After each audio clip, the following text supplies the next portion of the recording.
यूं ही नहीं मिलता मुकाम, उसे पाने के लिए चलना पड़ता है। यूं ही नहीं मिलता मुकाम, उसे पाने के लिए चलना पड़ता है। इतना आसान नहीं होता कामयाबी का मिलना, उसके लिए किस्मत से भी लड़ना पड़ता है। ओके स्टूडेंट, सो इसी मोटिवेशनल सोच से आज की हम लोग कैरी ऑन करते हैं क्लास को। Hello everyone, good morning and आप सभी को मेरा नमस्कार। जैसे कि हम लोगों ने अपने प्रीवियस वीडियो में पढ़ा था कुछ मोटिवेशनल वीडियो जो कि सीक्रेट टिप्स थी about strong for learning skills. Okay, आपकी लर्निंग स्किल्स को स्ट्रॉन्ग करने की। अगर आपने वो वीडियो नहीं देखा तो प्लीज आप उस वीडियो को देखिए जा करके। आज हम लोग स्टार्ट करेंगे अपनी क्लास को, जो कि हमारा बेसिक चल रहा था। बेसिक में कहते हैं अब आज हम लोग को पढ़ना है मिरर फॉर्मूला, ठीक है ना। सो क्या होता है मिरर फॉर्मूला? तो मिरर फॉर्मूला होता है 1/f is equal to 1/v plus 1/u, ठीक है ना। ये मिरर फॉर्मूला जो होता है वो सारे मिरर के लिए अप्लाई होता है, ठीक है। कोई भी मिरर हो उन सारे मिरर के लिए फॉर्मूला यही होता है, बट इसका जो डेरिवेशन होता है वो मिरर के लिए अलग अलग होता है, ठीक है। कुछ थोड़ा सा डिफरेंट होता है क्योंकि हर एक मिरर में इमेज फॉर्मेशन अलग तरीके से बनती है, इस वजह से उनका डेरिवेशन भी थोड़ा सा डिफरेंट होता है। ओके, सो आज की क्लास में हम लोग डेरिवेशन फॉर कॉनकेव मिरर पढ़ेंगे। जो भी मिरर फॉर्मूला है आपका कॉनकेव मिरर के लिए हम लोग डेरिवेशन करेंगे। Okay, so I hope you all will enjoy this video. Okay, अगर जिन्होंने मेरे चैनल को सब्सक्राइब नहीं किया प्लीज चैनल को सब्सक्राइब कर दीजिए। अगर आपको ये वीडियो अच्छा लगेगा तो प्लीज उसको लाइक कर दीजिएगा। ओके, सो स्टार्ट करते हैं अपने मिरर फॉर्मूला को, ठीक है। So derivation of mirror formula for concave mirror, हमें मिरर फॉर्मूला डेरिवेट करना है किसके लिए? कॉनकेव मिरर के लिए, ठीक है ना। फॉर्मूला सबसे पहले जान लेते हैं कि फॉर्मूला है क्या। तो प्रूफ हमें करना क्या है? 1/f is equal to 1/v plus 1/u, ठीक है। 1/f, f हमारी फोकल लेंथ होती है, स्मॉल f होगी, is equal to 1/v, v हमारा डिस्टेंस ऑफ इमेज होती है, प्लस 1/u, u हमारा डिस्टेंस ऑफ ऑब्जेक्ट होता है। क्लियर हो गया, ठीक है ना। अब हम लोग डायग्राम्स को समझते पहले। सबसे पहले डायग्राम को समझेंगे तो देखेंगे, सबसे पहले डायग्राम बनाया हमने। ये कॉनकेव मिरर है हमारा। आपको पता है कि जिसका बाहर का पार्ट, उभरा हुआ पार्ट, बल्गिंग पार्ट अगर पॉलिश है और अंदर का जो इनर पार्ट है, जो अंदर का सरफेस है वो अगर रिफ्लेक्टिंग सरफेस है तो वो हमारा कॉनकेव मिरर कहलाता है, ठीक है ना। सबसे पहले हमने क्या किया, ये मिरर को बनाया, इस पे पोल बनाया, इस पे फोकस बनाया और सेंटर ऑफ कर्वेचर बना दिया। क्लियर हो गया। एक ऑब्जेक्ट रख दिया ए बी, ठीक है, जैसे हम लोग इमेज फॉर्मेशन नॉर्मली करते हैं वैसे कर दिया। एक ऑब्जेक्ट रख दिया ए बी से दो रेज, जैसे कि इमेज फॉर्मेशन में मैंने बताया दो रेज लेनी है। पहली रे प्रिंसिपल एक्सिस के पैरेलल की जो कि फोकस से पास हो गई। आपको एरो भी ड्रॉ करना पड़ेगा, मैंने पहले ही बता रखा है। प्रिंसिपल एक्सिस के पैरेलल की जो कि फोकस से चली गई। सेकेंड रे हमने सेंटर ऑफ कर्वेचर से इंसिडेंट की जो कि रिफ्लेक्ट बैक चली गई। आपको पता है कि सेंटर ऑफ कर्वेचर से अगर इंसिडेंट करेंगे तो रिफ्लेक्ट बैक चली गई, ठीक है। जिस पॉइंट पर इन दोनों ने एक दूसरे को मीट किया वहां पर हमारी इमेज बन गई। सो इमेज हमारी क्या बनी? ए डैश बी डैश। आपको एक चीज याद रखना है कि अगर आपने ऑब्जेक्ट के बेस को ए लिया है तो आपको इमेज के बेस को भी ए डैश ही लेना पड़ेगा। कोई प्रॉब्लम नहीं होती, आप जब डेरिवेशन करोगे तो आपको थोड़ी सी कंफ्यूजन हो जाएगी। इसलिए याद रखिएगा कि अगर ऑब्जेक्ट के बेस को ए लिया है तो इमेज के बेस को भी ए डैश बी डैश ही लेना है, क्योंकि आपने उल्टा ऑब्जेक्ट रखना है ना। इमेज उल्टा ऑब्जेक्ट, इमेज जो बनेगी वो उल्टी बनेगी, तो इसलिए ए डैश पे आ जाएगा, ठीक है ना। सो यहाँ पर आपकी image A dash B dash बन गई है। क्लियर हो गया। ये आपका सेंटर ऑफ कर्वेचर, ये फोकल लेंथ है। अब हम लोग थोड़ा डिस्टेंस देख लेते हैं, कौन सी डिस्टेंस है ये पोल से ले। और हाँ, हमने एक लाइन ड्रॉ की है जो कि ए बी ऑब्जेक्ट के पैरेलल है। ए बी ऑब्जेक्ट के पैरेलल हमने एक लाइन डीई ड्रॉ कर ली because of derivate for formula, ठीक है। डेरिवेशन के लिए हम लोग ने इस लाइन को ड्रॉ किया, ठीक है, जो कि हमारे डेरिवेशन में हेल्प करेगा। तो ए बी के पैरेलल हमने एक लाइन ड्रॉ कर ली है डीई। ओके, सो अब हम लोग डिस्टेंस की बात करते हैं। पोल से फोकल लेंथ की डिस्टेंस जो होगी वो स्मॉल एफ होगी, दैट इज फोकल लेंथ, ठीक है। पोल से लेकर के ऑब्जेक्ट की डिस्टेंस, ये ऑब्जेक्ट है ए, यहां से लेकर के इसकी डिस्टेंस यू होगी, ठीक है। और पोल से लेकर के इमेज की डिस्टेंस, इमेज ये है तो पोल से लेकर के इमेज की डिस्टेंस ये v होगी। क्लियर हो गया सभी को, ठीक है। और सेंटर ऑफ कर्वेचर आपको पता है क्या है, ये c होगा तो f की लैंग्वेज में लिखेंगे, अभी मैं आपको आगे बताऊं किस तरीके से लिखेंगे, ठीक है ना। चलिए अब हम लोग डेरिवेशन पे आते हैं। सबसे पहले लिखा हमने in triangle A B C and triangle A dash B dash C, ठीक है। अब मैंने जो ट्राइंगल बोला आपको उस ट्राइंगल में देख रहा है, मैंने बोला ए बी सी मतलब triangle this one A B C, A B C. Clear हो गया। नेक्स्ट ट्राइंगल हमने बोला है A dash B dash C, A dash B dash C, this one, ये वाला ट्राइंगल, एंड दिस वन, ये वाला ट्राइंगल। ठीक है ना, A B C and A dash B dash C. ठीक है ना, ट्राइंगल दिख रहे हैं आप दोनों को, आप सभी को। अब इन ट्राइंगल्स को हमें प्रूफ करना है, किस तरीके से प्रूफ करेंगे। तो हमने जब इन ट्राइंगल को देखा तो हमें क्या समझ में आया कि इसमें जो ये वाला ए वाला ट्राइंगल, ए वाला एंगल है और इसमें ए डैश एंगल है, ये दोनों 90 डिग्री हैं, दोनों राइट एंगल है। ए वाला एंगल और ए डैश वाला एंगल दोनों राइट एंगल है। तो हमने इसमें लिख दिया कि जो ट्राइंगल, जो एंगल बी ए सी है, याद रखिएगा जब भी आपको एंगल लिखना होता है किसी भी ट्राइंगल से, तो हमेशा जिस एंगल की बात की जाए उस एंगल को हमेशा मिड में रखो, अगल बगल वाले से मतलब नहीं है। जिस एंगल की बात की जाए उस एंगल को हमेशा मिड में रखो। तो हम एंगल किस बात की, यहाँ पर ए की बात कर रहे हैं, यहाँ पर ए डैश की बात कर रहे हैं। सो इसीलिए angle B A C is equal to angle B dash A dash C, A और ए डैश दोनों क्या है 90 degree, is equal to 90 degree. Clear हो गया। दोनों ट्राइंगल में ये हमें 90 डिग्री दिख रहे थे और दोनों सेम है, इस वजह से हमने इसको 90 डिग्री लिख दिया। ओके, नेक्स्ट अगर हम लोग बातें करते हैं तो लिखा है हमने ए सी बी। अब ट्राइंगल किस एंगल की बात की जा रही, सी वाले एंगल की। तो सी वाला एंगल, ये सी वाला एंगल। अभी इस वाले ट्राइंगल की बात करेंगे तो ए सी बी, तो ए सी बी का ये वाला एंगल है, and A dash C B dash, A dash C B dash, तो फिर ये वाले ट्राइंगल की बात की जा रही। अब हमको देखने से ही समझ में आ रहा है कि कैसे एंगल है, अपोजिट एंगल है। कैसे एंगल है, अपोजिट एंगल है। तो A C B is equal to A dash C B dash is equal to bracket में अपोजिट एंगल, विपरीत एंगल है। ठीक है ना। सो अगर हम किसी भी ट्राइंगल की दो प्रॉपर्टीज को प्रूफ कर देते हैं तो वो हमारे ट्राइंगल सिमिलर ट्राइंगल कहला जाते हैं। क्या कहला जाते हैं, सिमिलर ट्राइंगल कहलाने लगते हैं। So triangle A B C and A dash B dash are similar triangle, जिसकी वजह से जो हमारा ए बी सी और A dash B dash C है ये हमारा क्या हो गया, सिमिलर ट्राइंगल हो गया। और जब कोई ट्राइंगल हमारा सिमिलर ट्राइंगल होता है तो उसकी क्या प्रॉपर्टीज होती हैं, बोले जब हमारा कोई ट्राइंगल सिमिलर ट्राइंगल हो जाएगा, ठीक है ना, समकोणिक किसको बोलते हैं, हिंदी में बोलते हैं समकोणिक। ओके, अब इसके बाद हम लोग बात करते हैं कि जब सिमिलर ट्राइंगल होगा तब क्या होगा। तो सिमिलर ट्राइंगल होगा तो क्या होगा, पहले वाले ट्राइंगल की हाइट अपॉन दूसरे वाले ट्राइंगल की हाइट। तो पहले वाले ट्राइंगल की हाइट क्या है, पहले वाले ट्राइंगल की हाइट है ए बी और दूसरे वाले ट्राइंगल की हाइट है ए डैश बी डैश। तो पहले वाले ट्राइंगल की हाइट ए बी अपॉन दूसरे वाले ट्राइंगल की height A dash B dash is equal to पहले वाले ट्राइंगल का बेस, पहले वाले ट्राइंगल का बेस क्या है ए सी और दूसरे वाले ट्राइंगल का बेस क्या है ए डैश सी। ओके, ये बेस है ना, तो पहले वाले ट्राइंगल का बेस ए सी और दूसरे वाले ट्राइंगल का बेस ए डैश सी। तो AC अपॉन ए डैश सी। तो प्रॉपर्टी क्या है कि पहले वाले ट्राइंगल की हाइट अपॉन दूसरे वाले ट्राइंगल की हाइट इज इक्वल टू पहले वाले ट्राइंगल का बेस अपॉन दूसरे वाले ट्राइंगल का बेस। क्लियर हो गया। इसको हमने क्वेश्चन नंबर फर्स्ट मान लिया। क्लियर। नेक्स्ट हमने ट्राइंगल, अब इस वाले ट्राइंगल की बात खत्म कर। अब नेक्स्ट हमने ट्राइंगल लिया है in triangle D E F and A dash B dash F. देखिएगा ध्यान से, डी ई एफ, ये वाला ट्राइंगल है D E F. Okay, and second बोला है हमने A dash B dash F, A dash B dash F, this one, A dash B dash F, A dash B dash F. Clear हो गया सभी को, ये वाला ट्राइंगल। अब हमने ये दो ट्राइंगल पे बात करनी, इस वाले ट्राइंगल पर इस वाले ट्राइंगल पे बात करनी। क्लियर हो गया।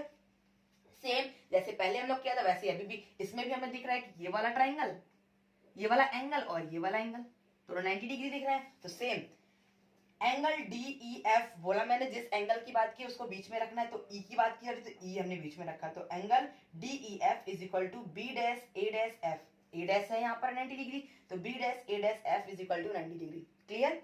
नेक्स्ट हमने क्या देखा कि ये एंगल और ये एंगल एक दूसरे के अपोजिट दिख रहे हैं। तो ठीक है, D F E is equal to angle D F E is equal to angle B dash F A dash is equal to opposite angle. ये क्या बोला गया, D F E, D F E. और अगर बोले तो ये है B dash A dash F, sorry B dash F A dash, ये दोनों कैसे है, अपोजिट एंगल है। तो सेम इसमें भी दो प्रॉपर्टीज हमने प्रूफ कर दी। तो ये भी ट्राइंगल क्या हो गए, सिमिलर ट्राइंगल हो गए। So triangle D E F and A dash B dash F are similar triangle. ठीक है ना।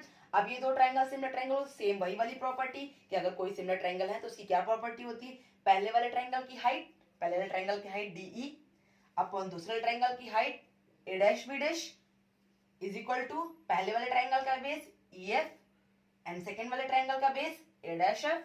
क्लियर हो गया ना? तो ये हमने इक्वेशन नंबर सेकेंड मान लिया। क्लियर हो गया सभी को?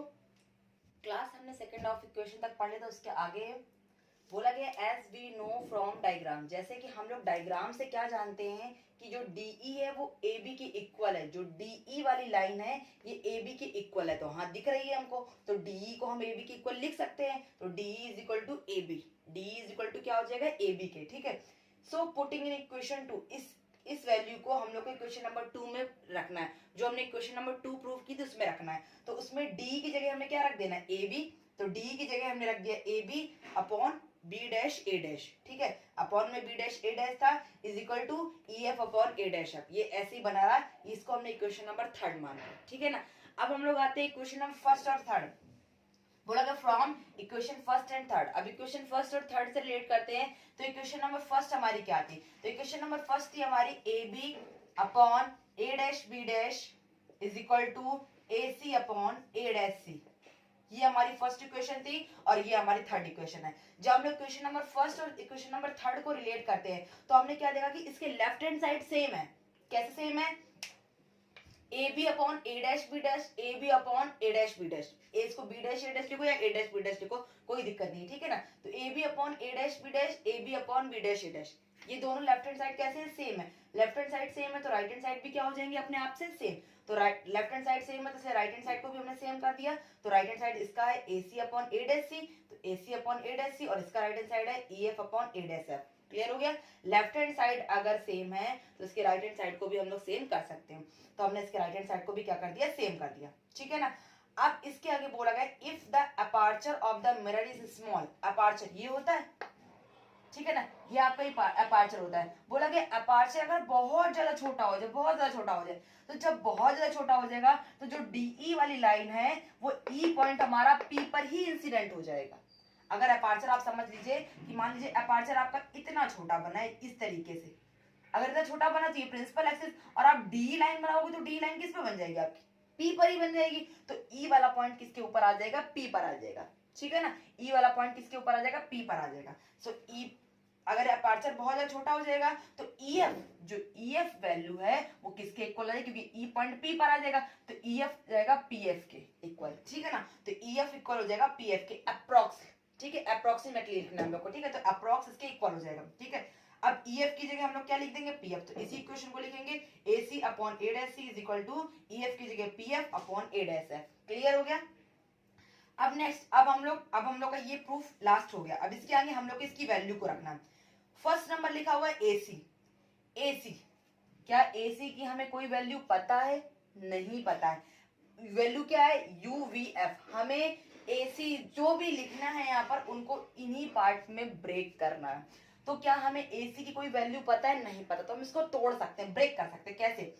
अगर हम पोल से लें AC की वैल्यू को, तो हम अगर PA से PC को हटा दे तो हमारा AC आ जाएगा ना? अगर हम AC हमें निकालना है, इतना पार्ट निकालना है, तो अगर हम इस पूरे पार्ट से इतने पार्ट को हटा दे तो हमारा ये पार्ट आ जाएगा। तो AC को निकालने के लिए हम लोग क्या करेंगे? PA minus PC।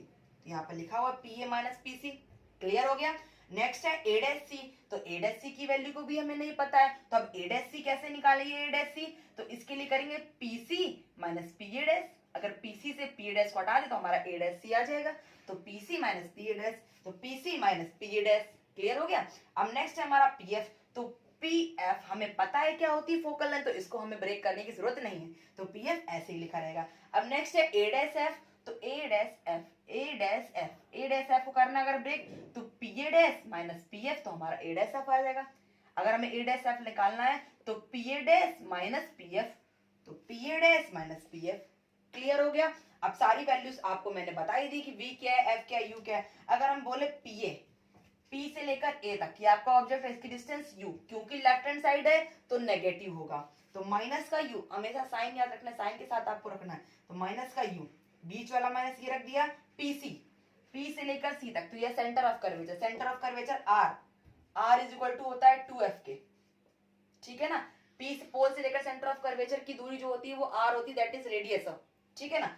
तो ये सेंटर ऑफ कर्वेचर हमारा C, तो पोल ये सेंटर ऑफ इसकी बीच की डिस्टेंस को रेडियस ऑफ कर्वेचर बोलते हैं, जो कि r होता है और इक्वल होता है 2f के, ठीक है ना। तो हमने क्या कर दिया, पीसी की जगह माइनस का 2f, क्योंकि लेफ्ट हैंड साइड सारी वैल्यूज हमारी माइनस में रहेंगी, तो पीसी की जगह माइनस का 2f, माइनस का साइन का बहुत ध्यान रखना है हम लोग को, इज अपॉन पीसी, पी से लेकर सी तक, फिर वही 2f, तो माइनस का 2f माइनस बीच वाला माइनस लगा दिया पी डैश, पी से लेकर ए डैश, तो ये आपकी इमेज की डिस्टेंस है, ये लिखी हुई है, तो माइनस का v, क्लियर हो गया, is equal to P F focal length, तो माइनस का f upon P A dash, तो p से लेकर a डैश, ये क्या है v, तो माइनस का v, माइनस का pf से फोकल लेंथ, माइनस का f, ठीक है ना। अब हमने इसको माइनस की वैल्यू को हटाना है, माइनस का u, ये माइनस माइनस क्या हो जाएगा, प्लस हो जाएगा, प्लस का 2f अपॉन ये माइनस का 2f, ये माइनस माइनस प्लस हो जाएगा, तो प्लस का v इज इक्वल टू